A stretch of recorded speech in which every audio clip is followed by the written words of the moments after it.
Hi, I'm Sarah Grace Roberts from Sarah Grace Cookie Company. The video you're about to watch is our very first live Q&A that we did in our cookie decorating Facebook group. Our group name is Sarah Grace Cookie Company Tips and Resources if you want to check it out. We do a video like this every week on Wednesdays. I send out an Instagram story or a post in that Facebook group, and the members in our group, they'll send me questions about cookie decorating, baking. I think some of the questions in today's video were like how I got started and even some questions about pricing your cookies. I think it's really perfect for people who are getting started with cookies, and there's some stuff in there for people who are a little bit more experienced as well. So if you'd like to check that out, and if you would like to try out our Facebook cookie community live, if you'd like to send in a question, then definitely join the group. I know when I was starting out with cookies, I had all this information and it was almost overwhelming to me. It's nice to have all that information to get you started, but sometimes you just need somebody to say, hey, here are the steps you need to take. Sometimes you just need someone who you can go to and ask a question, and I want to be that person for you. So check out this video, see if you like it, and if you do, I encourage you to subscribe to my YouTube channel because I'm constantly posting each week on Tuesdays new cookie decorating content. I do a few recipes and things like that here and there, so I think you'll definitely like that. And definitely check out our Facebook group community, Sarah Grace Cookie Company Tips and Resources, so that you can get your cookie decorating questions answered live. Thanks so much. I hope you enjoyed the video. Bye-bye. So our first question is from Miss Susan Lundy. Hey Susan, and I see that she's already here with us. She says, how far in advance can I bake and store cookies before decorating them? So I like to bake my cookies at the beginning of the week, and I usually start on a Tuesday because that's when my mother-in-law keeps my kids, usually is on Tuesday. And I'll bake them and I'll leave them on the tray overnight. Usually I let them cool and flood them, and if you leave them on the tray overnight, it's not going to hurt them at all, just at room temperature. I know you can buy like the little covers and the plastic wrap and stuff, but if I do anything on top just to kind of keep up, I mean, they're kind of protected. They're in like my kitchen where there's not anything much going on, but like a tea towel or something. Okay, that's usually what I do. Hey Ashley. But I like to bake those, and if I'm not going to decorate them immediately after or really quickly, they will keep in an airtight container, so like a Tupperware sometimes, for like 3 to 4 days. But if it's going to be longer than 3 to 4 days, you'll want to go ahead and freeze those. So if you want to freeze baked cookies that haven't been decorated yet, you'll put those in an airtight container or on a sheet pan, put parchment in between the layers if you're going to stack them, and then wrap them tightly with plastic wrap all around so that no air can get to it in the freezer. And then those are good. The baked cookies, I've heard cookie decorators say that they use them up to 6 months out after they've baked them, but I've never tried that. I'm not that organized.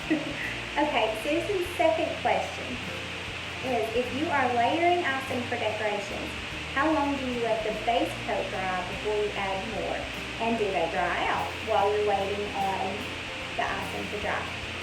So, it depends on the type of decoration that you're doing. If you're flooding a cookie and then letting it dry before you paint it with gel food coloring, or before you do something really heavy that's going to put a lot of pressure on the cookie, I would definitely wait 8 to 12 hours until it's completely dry and that icing is hardened all the way through. Because if you go ahead and do any of that before the icing is completely hardened, you're going to end up with holes in your cookie. I've been there and done that. It's no fun. But if you're doing a simpler decoration or a decoration that's a bit lighter, like you're adding another element with low consistency icing, or if you're doing like some writing on top that's not super heavy, or decorations like that, then you can just go ahead and pop it on as soon as like the 1 or 2 hours for it to crust has gone off. Now, I'm impatient. My husband will be the first to tell you I am not patient at all. I was the only child, so my mama just got me what I needed when I needed it, and I didn't have to wait. And I don't like to wait on cookies to dry, so you can buy a food dehydrator. and those work really well. I've never done it. I just haven't got around to buying a dehydrator because I use my oven and it works really well. You can turn your oven on at 170 or whatever the lowest setting on your oven is, whatever you can get it to go as lowest at, and then preheat it, turn it off, and let it cool for just a second, and put your cookies in that warm oven with the door open just a little bit, and that'll get them to crust a lot faster. If I'm ever in a pinch and need to do cookies really, really fast, say I broke one or Noah ate one or whatever happens, and I need to really quickly get one together before I order those out, then I'll use that trick with the oven and it works really well. Okay, Susan's third question. Is it easier to use a tip or no tip and just use the tipless piping bags? She ordered her tipless piping bags from Amazon, but she hasn't gotten them yet. I say go ahead and start practicing your cookies whenever you want to. If you have tips, go for it. If you want to wait on the tipless piping bags, that's great too. I prefer the tipless piping bags because it's far less messy and far less dishes. I hate dishes with a burning passion. I do not like doing dishes. I have a dishwasher. You would think that it wouldn't be that big a deal to me, but I absolutely hate them.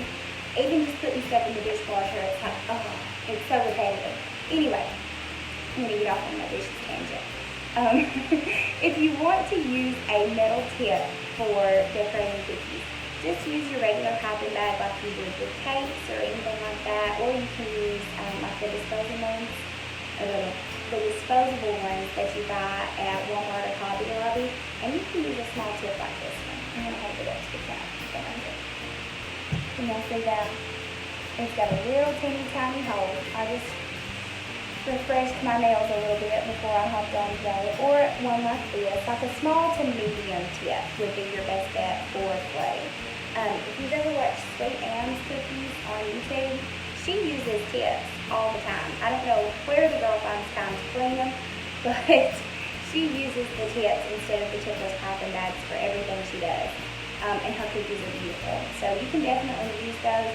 I prefer the tipless piping bags because I'm a little bit lazy and they're just easier for me. And they're really good for writing. If you are going to use a tip for writing, I recommend a little bit larger tip, like this one, the more medium one that I showed you just a minute ago. That's good for writing. The tipless piping bags really are the best when it comes to writing with a projector and stuff. So. Okay. Audrey Claire had some questions for us. Audrey Claire says, I have issues with getting my icing to set. It floods just like yours, but never hardens. It had almost a marshmallow consistency. Audrey, I've had that happen to my icing. It stinks because you put all this time and effort into making these cookies and then the icing doesn't set up. It's just no fun. Me and Audrey talked a little bit in the comments about some of the things that she was doing with her cookies, and I kind of did a little troubleshooting to try and help her. The first thing is your meringue powder. Audrey said she's using Wilton. That's the kind I use too. I did vary one time. I strayed and I used some like bulk brand Wilton, and it wasn't Wilton, but it was like a bulk off-brand meringue powder. Horrible, y'all. It did not make pretty flowers. It did not make pretty icing. It was flat and good. So use Wilton meringue powder, but Audrey said she's already doing that. Also, you want to make sure that your icing is at that thick honey consistency that I talked about on the recipe card before you start the whipping process. And I say whipping, but this is more mixing to develop structure in the sugar. So that powdered sugar that you put in with the water and meringue powder, when it is worked and worked and worked with the powder attachment on your mixer, that is going to develop structure in the sugar. It's going to make it stronger, and that's what develops those big, strong, stiff peaks on your icing as soon as it comes out of the bowl. If it's runny when it comes out of the bowl, then you might want to start over or try mixing some more or something. If you're using a whisk attachment, sometimes that can add too much air and it does form more bubbles rather than building that structure. So that would be something to try. Try a powder attachment. And if you don't have a KitchenAid mixer, The recipe that I use is really kind of you must have a mixer with a paddle attachment kind of recipe, but there are some really good recipes that don't require any kind of mixing. Baking Sweet Hope has a good recipe. Everybody calls it Sweet Hope icing or SH icing in the cookie groups, and it's really good. It has some Karo syrup in it. I think sometimes she says you can use glycerin, and you don't have to have a mixer for it. I think you can even use a hand mixer. Next question. I hope that answers your question. If you need to follow up, or if you want to try those tips next week and then come back next Wednesday, then we can kind of continue to troubleshoot and see where that gets us. The second question is, I love decorating cookies, but I never end up eating them because I'm not a big sugar cookie fan. Is there a way to flavor the dough or add things like chocolate chips without messing up the recipe? Yes, there is. And that's how I've created any flavor that I've ever made with cookies. I use this little recipe notebook. I got this at Target. I am notebook obsessed, so I had to have a little paper notebook. But I just keep a running log. Let me find it. Now that I've told y'all that, I'm not going to find it. I keep a running log of recipes that I'm going to try. I jot down my cookie recipe ideas in this little notebook, and then I try them out. So for example, let's see if I can find my red velvet recipe. I don't know if I can or not, but the main thing is when you are doing any kind of recipe adjustment or flavor addition, you just want to kind of balance it. If you're adding more liquid, you want to add more dry. If you're adding more dry, you want to add more liquid. And everybody gets so hung up on the science of baking. Baking is an exact science. And I don't really think that it's so exact that you can't play with it. I don't know a whole lot about the science of baking. I know powder puffs and soda spreads. Baking powder makes it go up, baking soda makes it go out. But that's about the extent of my baking science knowledge. I just kind of play with it and figure it out. Start with a half of a recipe. Half your recipe so that you're not wasting ingredients, and pick things that you like. For example, I love my Mama Eva's red velvet cake recipe, and I wanted a red velvet cookie. So I pulled out her old cake recipe, and I was looking at what made it different from a vanilla cake. So if you're thinking of some recipe that you like, say you like peach cobbler, or you like, just any chocolate chip cookie or whatever, what makes those recipes different from the recipe that you have? For example, the red velvet cake, it had red food coloring, and it had some cocoa powder. So to my cookie recipe, when I was adding my wet ingredients, my eggs and all that, I just added in a little bit of red food coloring to the butter and sugar and eggs as I was creaming that, and that made my red color. And then I added some cocoa to my dry ingredients, and that made a red velvet cookie, and I loved the way it turned out. I wrote down what I did. I think the first time I underbaked it a little bit, so I had to adjust my baking time the next time. And just like tweaks like that you do along the way. Just write down what you like about it, what you don't, what you change. And you can develop all kinds of recipes from there. There was a question about flavoring later on, so definitely stick around for that one because we'll talk a little bit about some different flavorings we use. Let's see. Susan says, can you share your red velvet recipe? Absolutely, yes. I have a white blog here. Yes. Can you share your red velvet cookie recipe? I sure can, Susan. I'll put that in the group sometime this week. When I saw the questions about different flavorings, I thought I've definitely got to get some recipe cards in there with my different flavors that I do. So far, I just do vanilla, chocolate, red velvet, and coconut. So I'll get those flavors in there for you. And I'm always developing new ones, so I'll get some new ones in for long. Okay. The next question Audrey Claire had was, how long can dough stay in the freezer? She said, I know you covered this once, but I need a refresher. Don't ever worry about if I've covered it once before. I do not care to repeat myself. I love answering questions, so never care to ask me if you think I've already covered it. I've taken some notes here in my notes. They say you can freeze it for up to 30 months.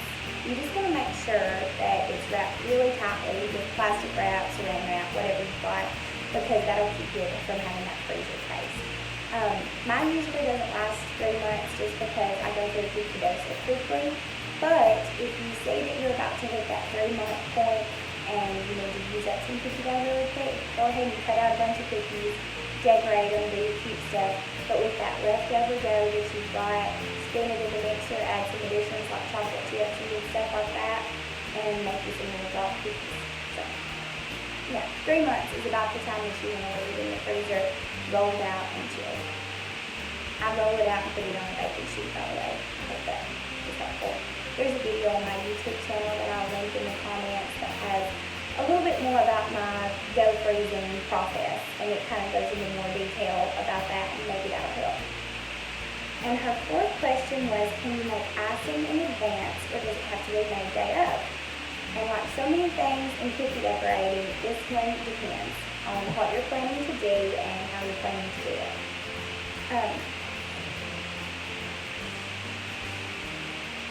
Excuse me, y'all. I'm talking and it's getting away from me. So, if you're planning to make some flowers, like those beautiful puffy flowers, or something puffy that has a lot of volume to it with a thick icing, flowers, leaves mainly, things like that, then you'll want to make your icing the day of and make it fresh, because that's going to make the prettiest flowers and thick decorations like that.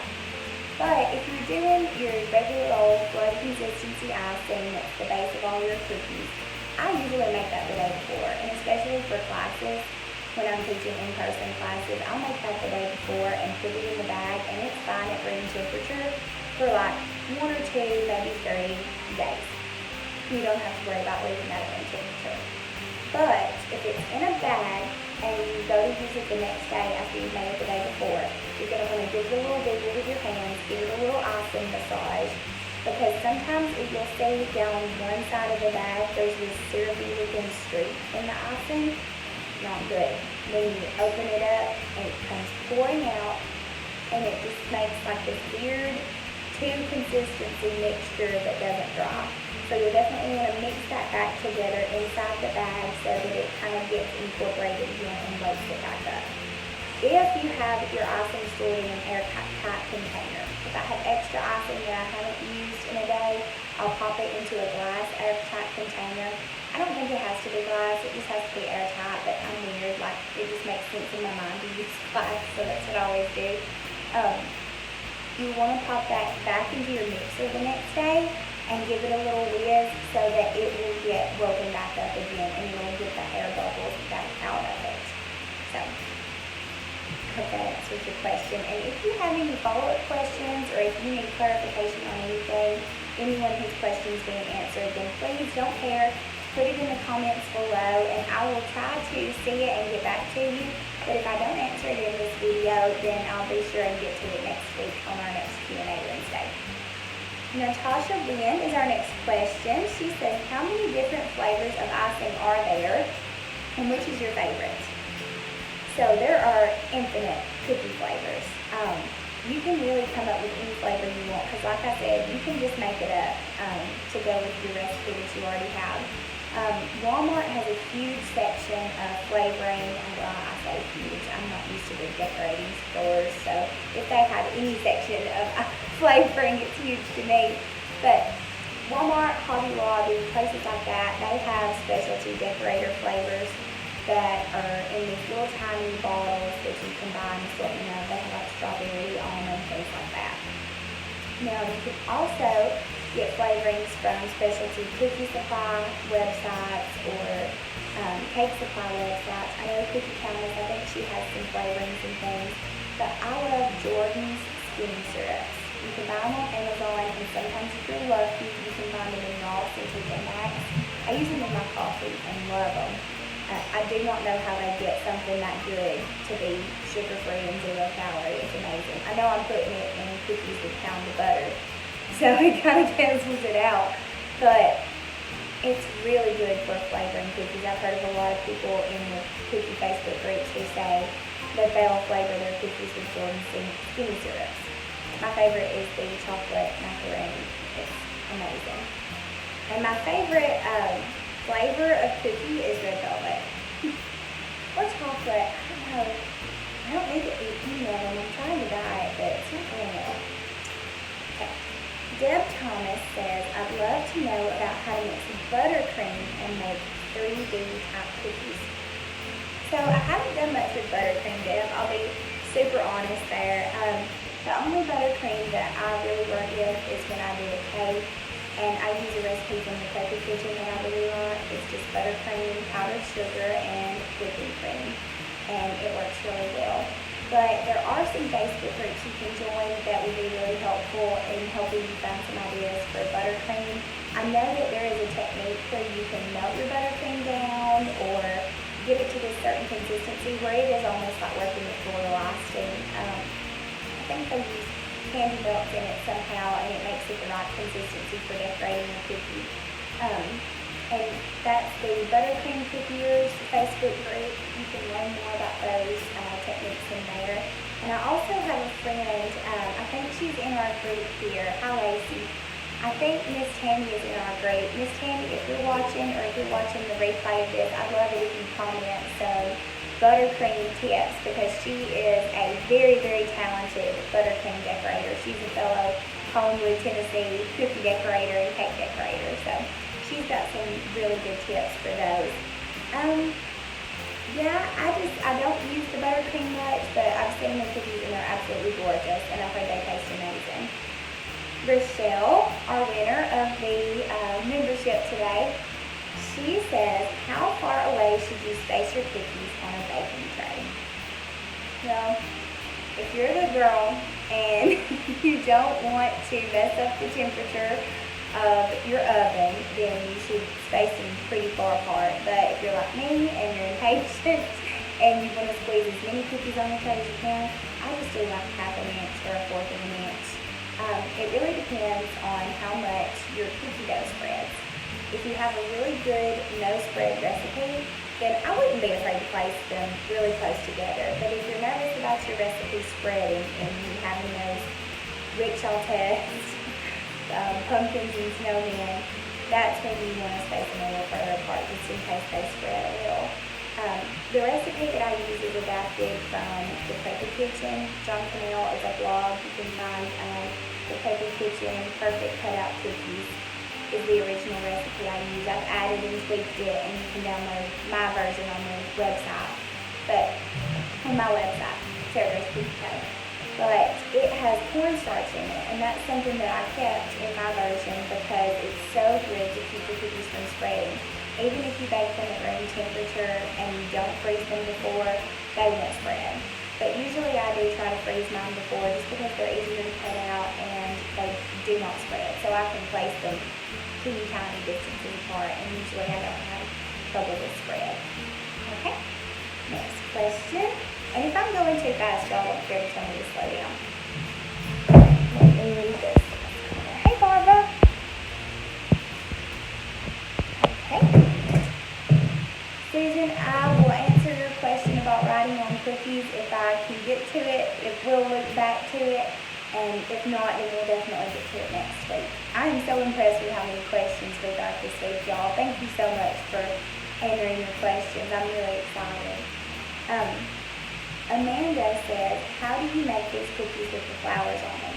And you can go back to her comment in the picture in the group. It's a picture of some yellow flowers with a little heart cookie that says bridesmaid. Those flower cookies are my favorite to make. I love making flower cookies.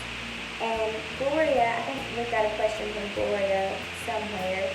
She said that it's just easier to understand when you see something. So Amanda, I'm going to make a video that shows exactly how I make my flowers.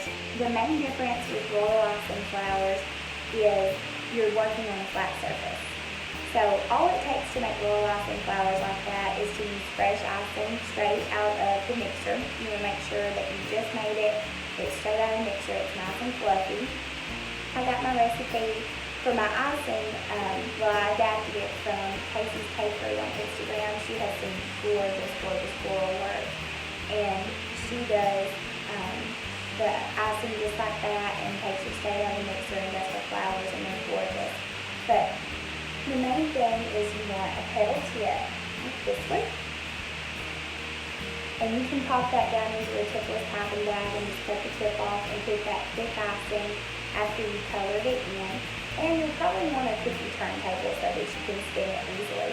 And the thing with it is your wrist. With cake roses and cake flowers, you decorate them on a flower nail. I think this is called a flower nail.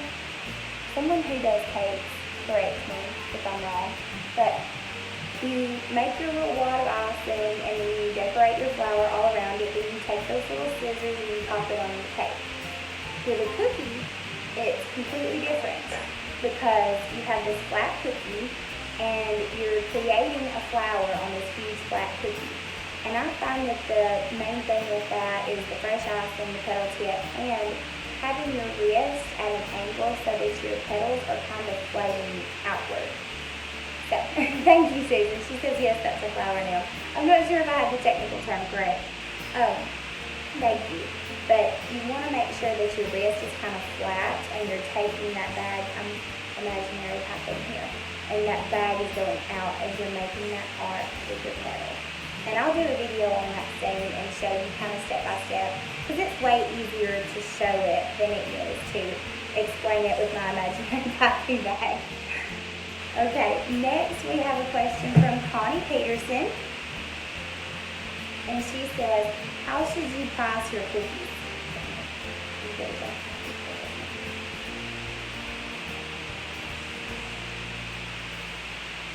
Pricing is a big topic when it comes to cookies, because Walmart has a pack of cookies for $3, I think, and there's like a dozen in there. But we're selling cookies that we make in our homes that take hours to make.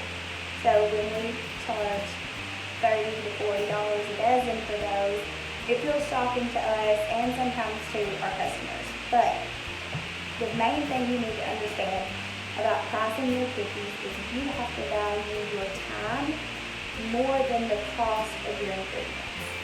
I know that you only pay $2 or $3 per dozen in ingredients, because that's what I pay too. I use a pound of butter and I can do 4 dozen cookies for $5 out of my pocket. But you are not charging for the ingredients you're using. You're charging for your skill and your time and all the things that go into making those cookies. And you have to remember that when you're quoting the price. Sweet Sugar Belle has a really good guide that shows the size of the cookie, the level of detail, and how much you should charge. But it's a little bit complex for me. I wanted to start out with a tiered pricing model, and it just didn't really work for me. I didn't like having the pricing based on the level of detail for the cookie. I made the mistake when I started out of charging $30 for the first dozen cookies and $15 per additional dozen. And y'all, the second dozen that you make does not take less time or effort or time away from your kids and family than the first dozen. They cost just as much, and they cost just as much effort. So make sure that you have value in what you do.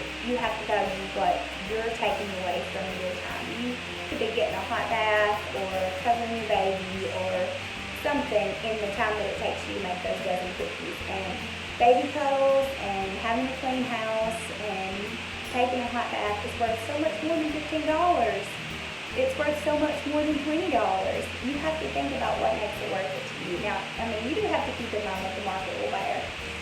You know, if we go value in baby cuddles, that's hard to price, but you do have to think about what the market will bear. So I developed a system that I use, 10 billion a cookie. Yes, Susan, I like that. I think you should be our official cookie pricing liaison. I would love it if that was what we could price a cookie at.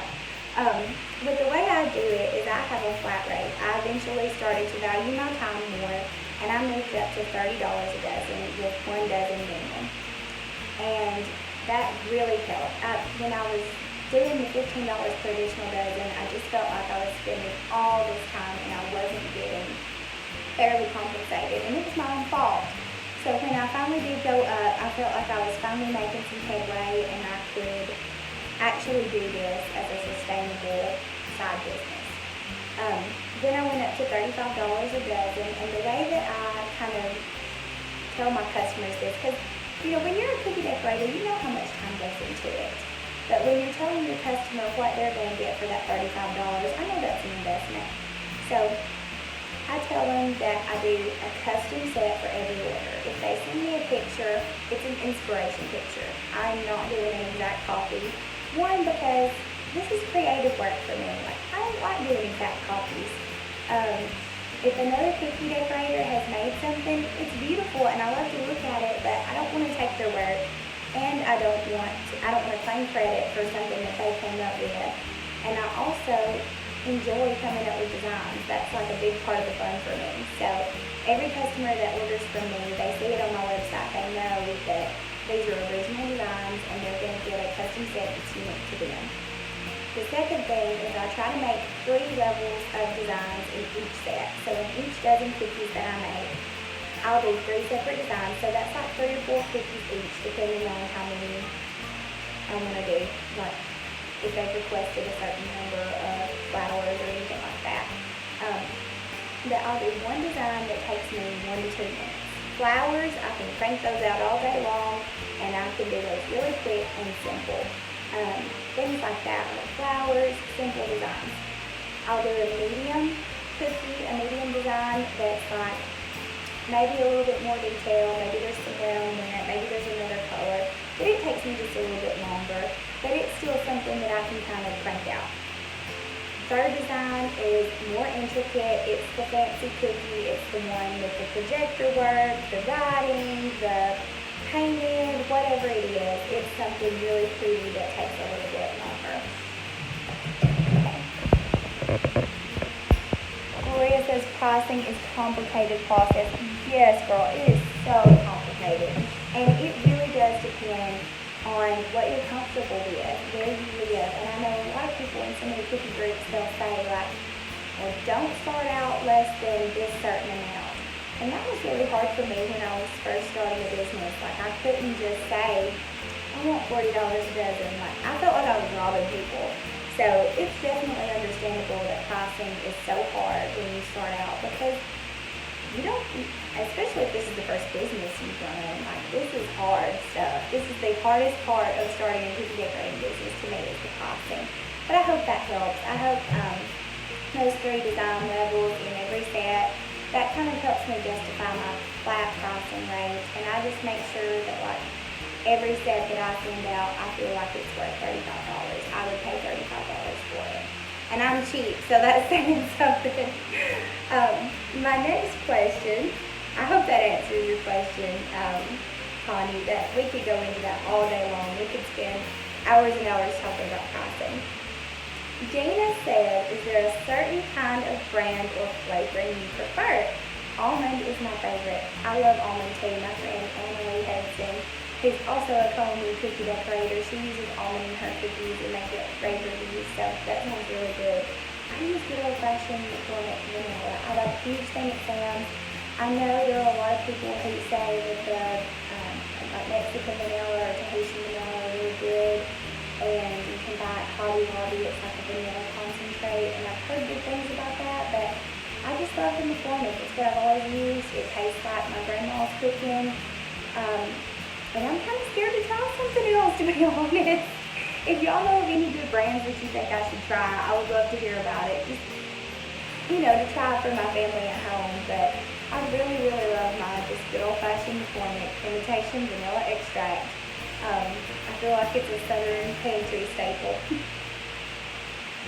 And Autumn Elkins says, what are the best baking supplies to use for making cookies, and what are my favorites? Well, I get most of my baking supplies from Amazon, because I'm a Prime member, and I can get them 2 days after I order usually, so that's really handy. And I find that most of the time things are cheaper on Amazon. I'm getting to a point now where I'm realizing that it's good to support other cookie decorators who are selling things like this, but when you're first starting your business, cost is the main objective.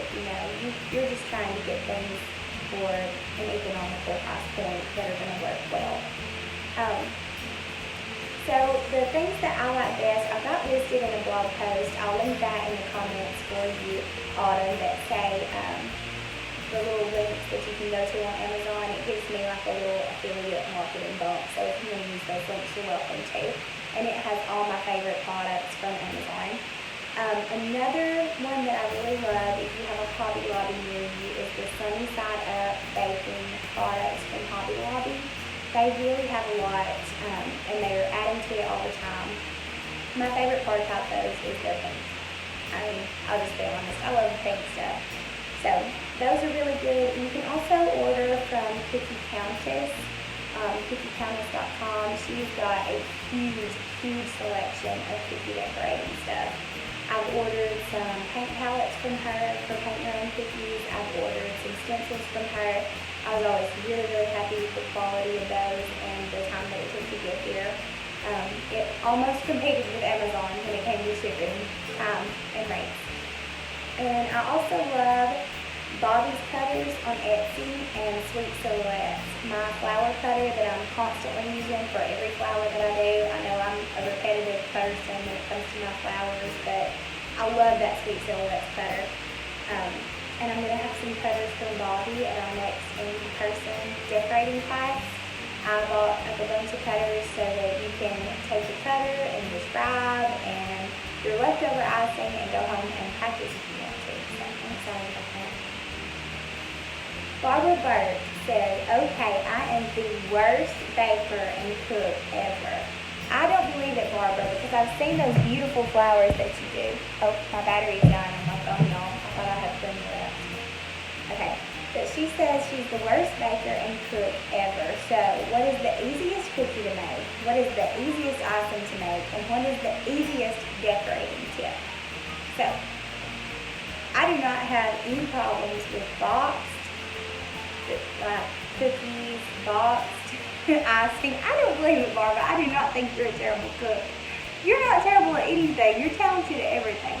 Anyway, if you buy what is the name brand? I'm blanking. Betty Crocker. Like the Betty Crocker cookie mix, just add a couple tablespoons of cornstarch and it'll keep it from spreading. When you're doing your dry ingredients, before you add the egg and whatever else is supposed to go in there, like the butter or whatever, just add a couple teaspoons of cornstarch and that'll keep it from spreading. Buy store-bought royal icing, nothing wrong with it.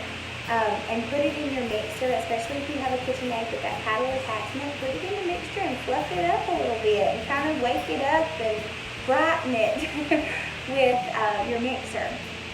So that's my tips for easy decorating. Also, there's a website called A Decorated Cookie that is really good for simple decorating. Let's see. I have this little popping tip here to show you.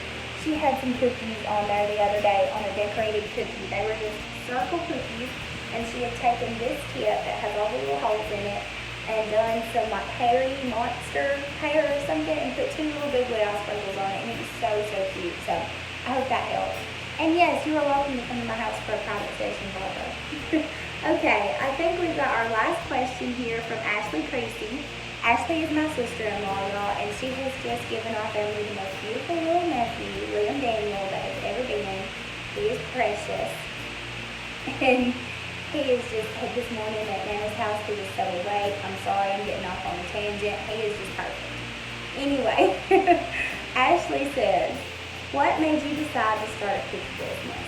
So, a little bit of backstory on me. I was teaching kindergarten and first grade with Barbara and Dana and Natasha, and I loved it. But I felt like I did not have time with my babies. I have 2-year-old twin boys. So I just felt like I didn't have time with them, so I picked to stay home. Well, I needed a little bit of a better balance because staying home, you know, my boys' Nana and their Mimi and their Aunt Sheena and all their family that loves them was used to getting to see them through the week, and so I would still take them and let them stay for a little while, and it was a great break for me. I loved it. But there was a point one week where I cleaned the baseboards. I'm not a person who cleans baseboards, like maybe once a year if my husband is lucky. Like, I'm not a perfect housekeeper, but I was to the point where I was like a little bored. Like, I love being home with my kids, but I needed something, and I wanted to contribute a little income too. So I started looking into blogging, and that really wasn't doing it for me. Like, it was fun, but it wasn't really my thing. And I saw this cookie on Facebook. It was a red gingham heart, and a girl I went to college with, she had a wedding shower, and she had this red gingham heart, and I loved it. It looked like it was hand painted. So I went down this Pinterest rabbit hole of looking up decorated sugar cookies, and I was like, I think I could do that.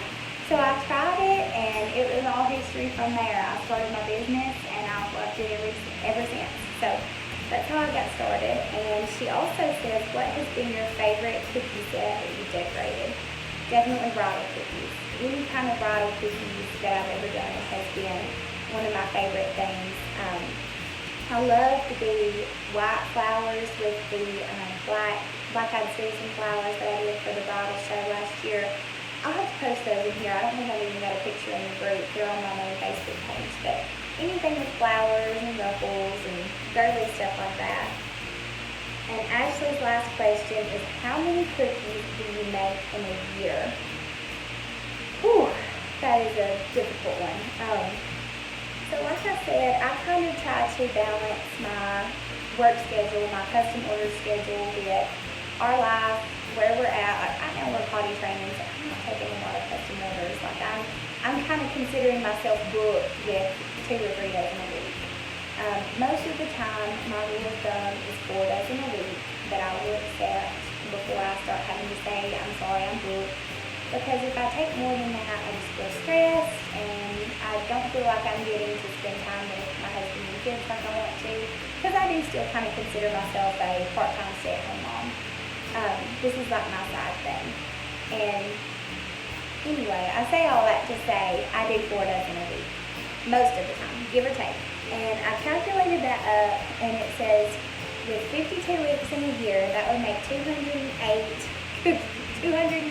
dozen in a year, and that works out to about 3,000 cookies, give or take. So about 3,000 cookies in a year. Deanna says, I'm so proud of the choice you made. You'll never regret spending time with your boys. I don't regret it, Dina. I'm so glad you think that.